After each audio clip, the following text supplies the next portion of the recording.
চলতি বছরের শেষ নাগাদ হতে পারে বিএনপির সপ্তম কাউন্সিল। শীর্ষ নেতৃত্ব ঠিক থাকলেও মহাসচিব পদে আসতে পারে পরিবর্তন।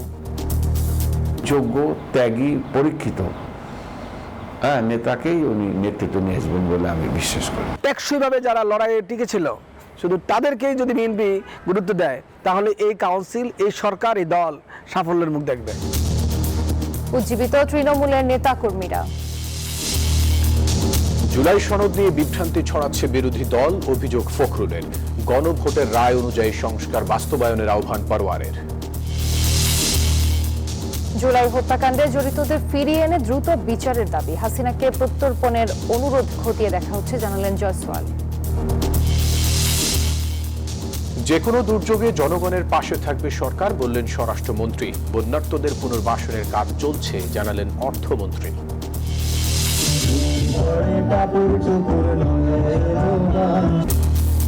চারুকলার বকুলতলায় নাচে গানে বর্ষা উদযাপন, অংশ নিলেন ৩ শতাধিক নৃত্যশিল্পী।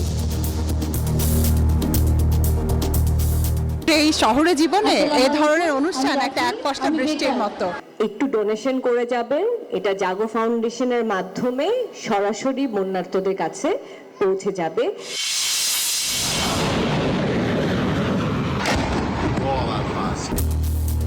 ইরান জুড়ে মার্কিন হামলা অব্যাহত, নিন্দা তেহরানের পররাষ্ট্র মন্ত্রণালয়ের। শত্রুর ঘাঁটিতে পাল্টা আঘাত আইআরজিসির। দর্শক, স্বাগত নিউজ 24 সংবাদে। পুরো আয়োজনে আপনাদের সাথে আছে আমরা দুজন, আমি ফয়সাল মাহমুদ এবং আমি জান্নাতুল ফেরদৌস রুবা। দর্শক দেখছিলেন সুপার বোর্ড সংবাদ শিরোনাম। চলতি বছরের শেষ নাগাদ হতে পারে বিএনপির সপ্তম কাউন্সিল। এর আগে মেয়াদোত্তীর্ণ জেলা ও উপজেলা কমিটি পুনর্গঠন করতে চায় দলটি। দায়িত্বশীল নেতারা জানান, আসছে কাউন্সিলে নতুন চমক থাকবে, তবে সম্ভাবনা নেই শীর্ষ পদে পরিবর্তন আসার। আর রাজনৈতিক বিশ্লেষকেরা মনে করেন, দলকে গতিশীল রাখতে নিয়মিত কাউন্সিলের কোনো বিকল্প নেই। আলময়মিনুল খানের রিপোর্টে বিস্তারিত।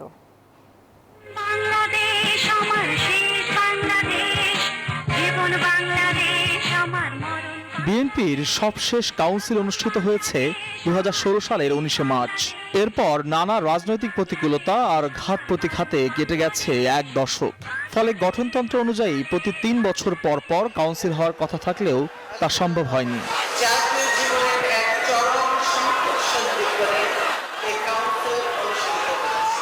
জুলাই বিপ্লবের পর বদলে যায় সামগ্রিক প্রেক্ষাপট। রাজনীতির কেন্দ্রবিন্দুতে আসেন তৎকালীন বিএনপি ভারপ্রাপ্ত চেয়ারম্যান তারেক রহমান। এরপর নানা শঙ্কা আর অনিশ্চয়তা কাটিয়ে অনুষ্ঠিত হয় জাতীয় সংসদ নির্বাচন। সুষ্ঠু ও গ্রহণযোগ্য নির্বাচনের মধ্য দিয়ে রাষ্ট্র ক্ষমতায় আসে বিএনপি। সব মিলিয়ে একরকমের সুসময় পার করছেন দলীয় নেতাকর্মীরা। আগের মতো নেই কোনো রাজনৈতিক সংকট। প্রশ্ন হচ্ছে, তারপরও কেন হচ্ছে না দলটির জাতীয় সম্মেলন? কাউন্সিল করেছে একটা নির্দিষ্ট গণ্ডির মধ্যে, তখন তো কোনো স্বাধীনতা ছিল না। এখন যেহেতু কাউন্সিল করতে হবে, তো আমরা যেহেতু কাউন্সিল করতে হবে আমরা করেছি ছোট পরিসরে একটা ছোট আপনার কি বলে ইঞ্জিনিয়ারিং ইনস্টিটিউটের মধ্যে। জানা গেছে, চেয়ারম্যান হিসেবে তারেক রহমানকেই একমাত্র পছন্দ দলীয় নেতাকর্মীদের। এই পদে প্রতিদ্বন্দ্বী নেই কেউ। তবে মহাসচিব পদে আসতে পারে পরিবর্তন।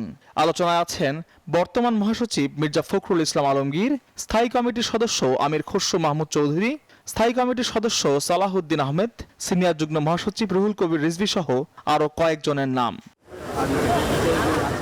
বিএনপি নেতারা বলেন, তারেক রহমানের নেতৃত্বাধীন সরকার যেভাবে একটি ভঙ্গুর অর্থনীতিকে সুনিপুণভাবে সামলে নিচ্ছেন, ঠিক তেমনইভাবে দল পুনর্গঠনেও শিগগিরই বড় ধরনের চমকের ঘোষণা আসবে।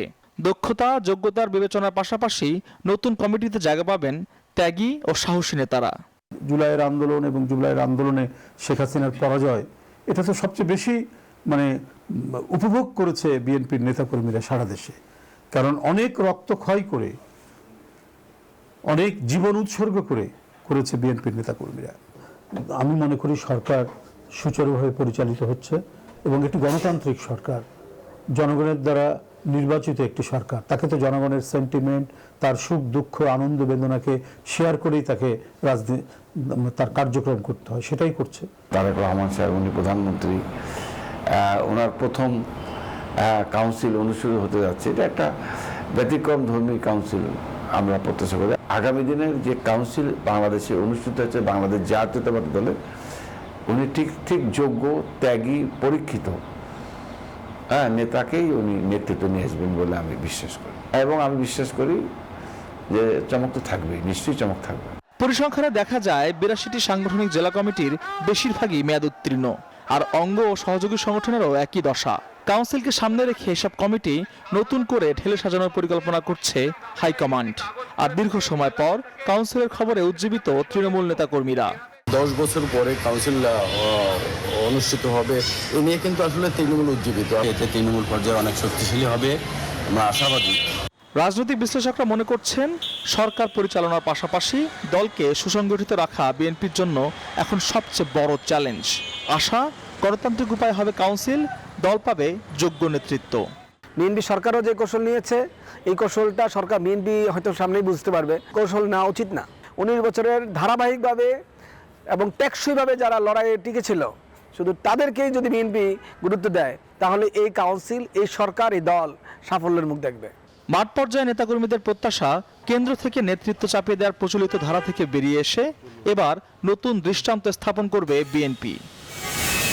দীর্ঘদিন রাজপথে থাকা নেতাকর্মীদের আমলনামা বিশ্লেষণ করেই নতুন নেতৃত্ব নির্বাচনের আভাস দিচ্ছে দলের নীতি নির্ধারকেরা। একদিকে স্থানীয় সরকার নির্বাচনের প্রস্তুতি, আর অন্যদিকে জাতীয় কাউন্সিলের তোড়জোড়। সব মিলিয়ে এক নতুন রাজনৈতিক মেরুকরণের পথে বাংলাদেশ জাতীয়তাবাদী দল বিএনপি। আলমোহাইমিনুল খান, নিউজ 24, ঢাকা। বিএনপি জুলাই সনদ বাস্তবায়নে প্রতিশ্রুতিবদ্ধ, অথচ এটি নিয়ে বিভ্রান্তিকর প্রচারণা চালাচ্ছে বিরোধী দল। এমন অভিযোগ করেছেন বিএনপি মহাসচিব ও স্থানীয় সরকার মন্ত্রী মির্জা ফখরুল ইসলাম আলমগীর। জাতীয় প্রেস ক্লাবে এক আলোচনা সভায় তিনি আরও বলেন, নির্বাচনের আগে থেকেই সংবিধান সংস্কার নয়, সংশোধনের কথা বলেছে বিএনপি। অধ্যাপক ইমাজউদ্দিন আহমেদের ৬ষ্ঠ মৃত্যুবার্ষিকী উপলক্ষে জাতীয় প্রেস ক্লাবের স্মরণ সভায় প্রধান অতিথি হিসেবে যোগ দেন বিএনপি মহাসচিব ও স্থানীয় সরকার মন্ত্রী মির্জা ফখরুল ইসলাম আলমগীর। সেই শতনাগরিককে আর দাঁড় করানো। সভায় বাংলাদেশে গণতন্ত্র প্রতিষ্ঠায় অধ্যাপক ইমাজউদ্দিন আহমেদের অবদানের কথা স্মরণ করেন বিএনপি মহাসচিব। বলেন, দেশে গণতন্ত্রকে সুসংহত করতে জুলাই সনদ বাস্তবায়ন করতে চায় বিএনপি, আর জুলাইকে ব্যবহার করে ফায়দা নিতে চায় বিরোধী দল। এখানে সম্পূর্ণভাবে ভুল ব্যাখ্যা দেওয়া হচ্ছে যে আমরা জুলাই সনদ বাস্তবায়ন করতে চাই না। আমরা জুলাই সনদ বাস্তবায়ন করে প্রত্যেকটি অক্ষর আমরা পালন করব, এটা হচ্ছে আমাদের কমিটমেন্ট। বিরোধী দল শুধুমাত্র আপনার তাদের ক্ষমতায় যাওয়ার জন্য এই জুলাইকে তারা ব্যবহার করতে চায়। আমরা কিন্তু চাই না যে জুলাই শুধু ক্ষমতার যাওয়ার জন্য আরেকটা হাতিয়ারই পরিণত হোক। বলেন, বিএনপি সংস্কার চায় না বলে বিরোধী দল অপপ্রচার চালাচ্ছে। রাষ্ট্র সংস্কারের জন্যই সংবিধান সংশোধন করতে চায় সরকার। যে কথাগুলো নিয়ে তাদের কথা, সংবিধান সংস্কার আর সংবিধান সংশোধন, আমরা তো বরাবরই বলে এসেছি যে আমরা সংবিধান সংশোধন করতে চাই। আমরা তো সংবিধান সংস্কারের কথা কখনোই বলিনি। সুতরাং আমাদের যেটা জনগণ আমাদেরকে যে ভোট দিয়েছে, ম্যানিফেস্টোর মধ্যে যেটা ছিল, সেই ম্যানিফেস্টোতে আমরা 2/3 মেজরিটি নিয়ে বিএনপি আজকে রাষ্ট্র পরিচালনার দায়িত্ব পেয়েছে। সুতরাং ওই জায়গায় কোন রকমের কোনো আপনার বিভ্রান্তি কোনো অবকাশ আছে বলে আমি মনে করি না। অনুষ্ঠানে অধ্যাপক ইমাজউদ্দিন আহমেদের রুহের মাগফিরাত কামনায় দোয়া মোনাজাত করা হয়। সাইফুল ইসলাম, নিউজ 24, ঢাকা। পার্লামেন্টের সংবিধান সংস্কার পরিষদের অধিবেশন ডাকাসহ গণভোটের রায় মেনে সংস্কার বাস্তবায়নের আহ্বান জানিয়েছেন জামায়াতে ইসলামীর সেক্রেটারি জেনারেল মিয়া গোলাম পরোয়ার। নরসিংদী শিশু একাডেমি মিলনায়তনে রুকন সম্মেলন শেষে সাংবাদিকদের এসব কথা বলেন তিনি। বলেন, বিএনপি সংস্কার এড়িয়ে বারবার সংশোধনের কথা বলে। জনগণ এখনও জুলাইয়ের চেতনা ধারণ করে, ফ্যাসিবাদী শক্তিকে তারা কখনো বরদাস্ত করবে না বলে জানান তিনি। দেশকে সংঘাতের দিকে ঠেলে না দিয়ে পার্লামেন্টে সংবিধান সংস্কার পরিষদের অধিবেশন ডাকুন, শপথ গ্রহণ করুন এবং জুলাই সনদের আইনি ভিত্তির জন্য যে গণভোট হয়েছে, সেই গণভোটের রায় মেনে নিয়ে এটা কার্যকর করে সংবিধানে আপনারা সেই সংস্কারটা করুন, তাহলে এই সংকটটা নিষ্পত্তি হয়ে। রক্তাক্ত জুলাই স্মরণে প্রতীকী কফিন মিছিল করেছে এবি পার্টি। রাজধানীর বিজয়নগরের বিজয় ৭১ চত্বর থেকে মিছিলটি শুরু হয়। এ সময় উপস্থিত ছিলেন এবি পার্টির চেয়ারম্যান মুজিবুর রহমান মঞ্জু ও সাধারণ সম্পাদক ব্যারিস্টার আসাদুজ্জামান ফুয়াদ। এ সময় রক্তের দাগযুক্ত কফিন বহন করে শহীদদের প্রতি শ্রদ্ধা জানানো হয়। জুলাই গণহত্যার সঙ্গে জড়িতদের দ্রুত ও দৃষ্টান্তমূলক বিচারের দাবি জানানো হয়। জুলাইতে আমরা কি পেয়েছি। যখন দেখব যে প্রশ্ন আর উত্তর মিলছে না, তখন আমাদের সামনে আবু সাইদ মুগ্ধদের সেই ত্যাগের মহিমাকে সামনে আনতে হবে। আমরা সরকারকে আহ্বান করছি, পুনর্বাসন প্রকল্প যেগুলো উদ্যোগ নেওয়া হয়েছিল সেগুলো পেশাদারিত্বের সাথে যদি করতে চান, সেটা অবশ্যই মুক্তিযোদ্ধা মন্ত্রণালয় থেকে বের করে এনে জুলাই শহীদ স্মৃতি ফাউন্ডেশনকে এই দায়িত্ব দিতে হবে। জুলাই সনদ বাস্তবায়নের দাবিতে বিক্ষোভ সমাবেশ করেছে বাংলাদেশ খেলাফত মজলিস। বায়তুল মোকাররম মসজিদের উত্তর গেটে এই কর্মসূচি পালন করে তারা। এ সময় খেলাফত মজলিস ঢাকা মহানগর দক্ষিণের সভাপতি অধ্যাপক মাওলানা আজিজুল হক বলেন, জুলাই গণঅভ্যুত্থানের সব হত্যাকাণ্ডের দ্রুত বিচার করতে হবে। আরও বলেন, সরকার জুলাই সনদ বাস্তবায়নের কথা বললেও তা নিয়ে গড়িমসি করছে। সবাইকে ঐক্যবদ্ধ থাকার আহ্বানও জানান তিনি।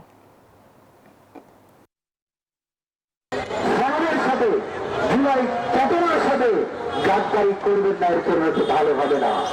আমরা খুব ভালোভাবে বলছি, জুলাইয়ের চেতনাকে ধারণ করে জুলাই স্পিরিটের মধ্যে অনতিবিলম্বে জনগণের রায় কার্যকর করবেন। ঢাকা বিশ্ববিদ্যালয়ে 17 জুলাই সন্ত্রাস প্রতিরোধ দিবস পালন করেছে বাংলাদেশ ইসলামী ছাত্র শিবির। বিশ্ববিদ্যালয় ক্যাম্পাসে ম্যারাথনের মাধ্যমে দিনের কর্মসূচি শুরু হয়। এতে অংশ নেন বিভিন্ন বিভাগ ও আবাসিক হলের শিক্ষার্থীরা। ম্যারাথন শেষে বিশ্ববিদ্যালয়ের বটতলায় 3 দিন ব্যাপী বিশেষ চিত্র প্রদর্শনী রক্তাক্ষরে জুলাই এর আনুষ্ঠানিক উদ্বোধন করা হয়। 17, 18 ও 19 জুলাই পর্যন্ত এই প্রদর্শনী চলবে।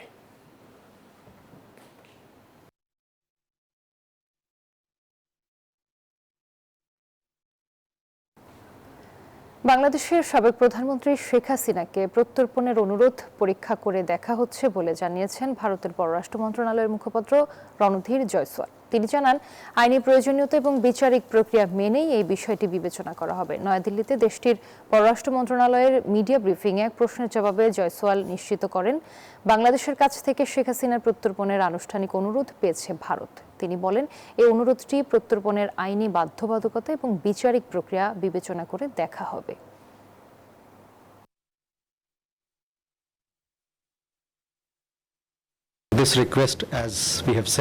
আমরা প্রত্যর্পণের জন্য একটা অনুরোধ পেয়েছি। যেমনটি আমরা আগে বলেছিলাম, অনুরোধটি পরীক্ষা করে দেখা হচ্ছে। সংশ্লিষ্ট আইনগত ও বিচারিক প্রক্রিয়ার আলোকে অনুরোধটি বিবেচনা করা হবে। বিএনপি জনগণের সরকার, সবসময় জনগণের পাশে আছে এবং থাকবে। দুর্যোগ মোকাবিলায় সরকারের সব ধরনের প্রস্তুতি রয়েছে বলে জানিয়েছেন স্বরাষ্ট্রমন্ত্রী সালাউদ্দিন আহমদ। কক্সবাজারের চকরিয়া ও মাতামুহুরী উপজেলার বন্যা দুর্গতদের মাঝে ত্রাণ বিতরণ শেষে এসব কথা বলেন তিনি। আর চট্টগ্রামে অর্থমন্ত্রী বলেন, পুনর্বাসন না হওয়া পর্যন্ত জনগণের পাশে থাকবে সরকার। প্রতিনিধিদের পাঠানো তথ্যচিত্রের ডেস্ক রিপোর্ট।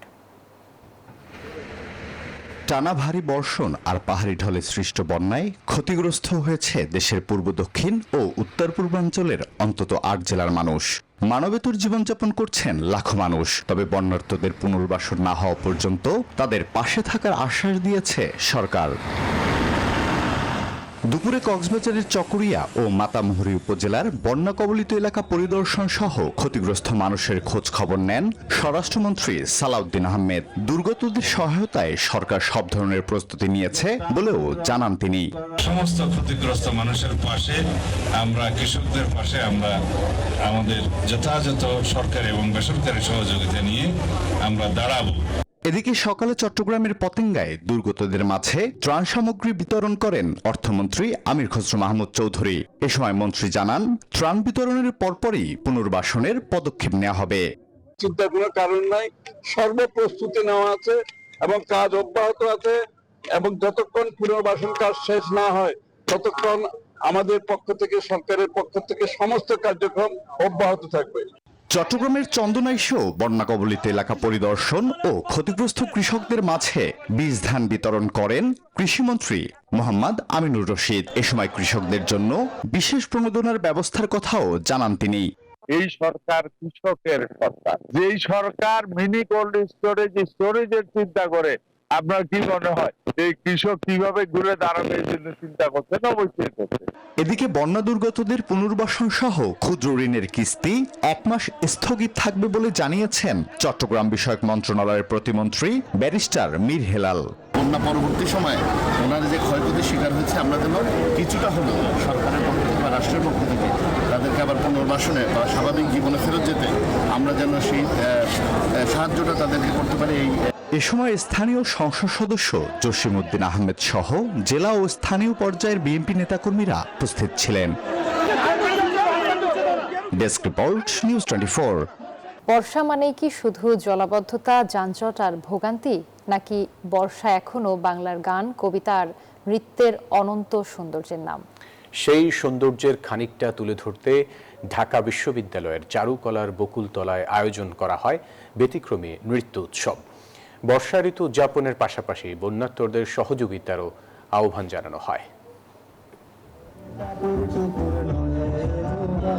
বৃষ্টির ফোঁটা যখন মাটিকে ছুঁয়ে যায়, তখন প্রকৃতি যেমন প্রাণ ফিরে পায়, তেমনি নৃত্যের প্রতিটি ভঙ্গিমায় আজ প্রাণ খুঁজে নিয়েছেন শিল্পীরা।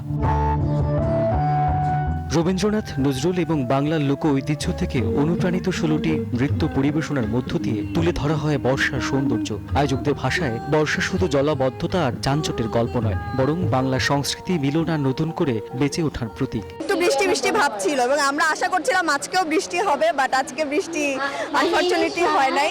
বাট আমার মনে হয় যে সবাই অনেক এনজয় করেছে। এই শহরে জীবনে এই ধরনের অনুষ্ঠান একটা একপশলা বৃষ্টির মতো। আজকে কিন্তু টিপটিপ বৃষ্টি পড়েছে, শিয়াল মামার বিয়ে হচ্ছে, আমরা বিয়ে কিন্তু একটা আয়োজন করে দিয়েছি অলরেডি। আমাদের অনেক দীর্ঘ প্রস্তুতি ছিল, আমরা সবাই শিখছি, আমরা আরো শিখতে চাই। আকাশে মেঘের আনাগোনা, বাতাসে বৃষ্টির গন্ধ, এমন পরিবেশে ঢাকা বিশ্ববিদ্যালয় চারুকলার বকুলতলায় ঘন ঘটা 2 শিরোনামের এই আয়োজন। 1.5 ঘন্টার পরিবেশনায় অংশ নেন 3 থেকে শুরু করে 70 বছর বয়সী 3 শতাধিক নৃত্যশিল্পী। শিশু থেকে শুরু করে চিকিৎসক, প্রকৌশলী, শিক্ষক, সাংবাদিক, গবেষক ও গৃহিণী সবাই এক মঞ্চে মিলিত হন বর্ষা উদযাপনে। অনুষ্ঠানস্থলে জাগো ফাউন্ডেশন সংগ্রহ করে আর্থিক সহায়তা, যা দিয়ে সহায়তা করা হবে পার্বত্য চট্টগ্রামের সাম্প্রতিক বন্যায় ক্ষতিগ্রস্তদের। আমাদের আয়োজন যদি আপনাদের একটুকু ভালো লাগে, একটুকু মন ছুঁয়ে যায়, একটু ডোনেশন করে যাবেন। এটা জাগো ফাউন্ডেশনের মাধ্যমে সরাসরি বন্যার্তদের কাছে পৌঁছে যাবে। উন্মুক্ত স্থানের আয়োজনে যারা এসেছিলেন তাদের বেশিরভাগের পরনে ছিল সাদা, নীল কিংবা সবুজ পোশাক। ছাতা না আনার অনুরোধ ছিল আয়োজকদের, যেন সবাই বর্ষায় ভিজেই বৃষ্টির গান, নাচ, কবিতা উপভোগ করতে পারেন। তবে অনুষ্ঠান চলাকালে প্রত্যাশিত সেই বৃষ্টির দেখা মেলেনি। বর্ষা যে কেবল দুর্ভোগের ঋতু নয়, বরং বাংলার সংস্কৃতি, মানবিকতা আর সম্মিলিত আনন্দের প্রতীক। অতি ব্যস্ত নগর জীবনে সেই বার্তা ছড়িয়ে গেল এই আয়োজন। রাশেদ রায়হান, নিউজ 24, ঢাকা। আনুষ্ঠানিকভাবে আত্মপ্রকাশ করল সেনা, নৌ ও বিমান বাহিনীর অবসরপ্রাপ্ত কর্মকর্তা কর্মচারীদের সমন্বয়ে গঠিত সংগঠন ভেটেরান্স বাংলাদেশ। ঢাকা রিপোর্টার্স ইউনিটিতে আনুষ্ঠানিকভাবে আত্মপ্রকাশ করে সংগঠনটি। এতে উপস্থিত ছিলেন সারা দেশ থেকে আসা সশস্ত্র বাহিনীর অবসরপ্রাপ্ত কর্মকর্তা কর্মচারীরা। সভায় সংগঠনের সিনিয়র নেতৃবৃন্দ বলেন, দেশের অগ্রযাত্রায় সার্বিক সহযোগিতার মাধ্যমে নতুন বাংলাদেশ গড়াই এই সংগঠনের মূল লক্ষ্য। এছাড়াও কর্মজীবনের অভিজ্ঞতা ও দক্ষতাকে দেশের উন্নয়নে কাজে লাগানোরও তাগিদ দেন তারা।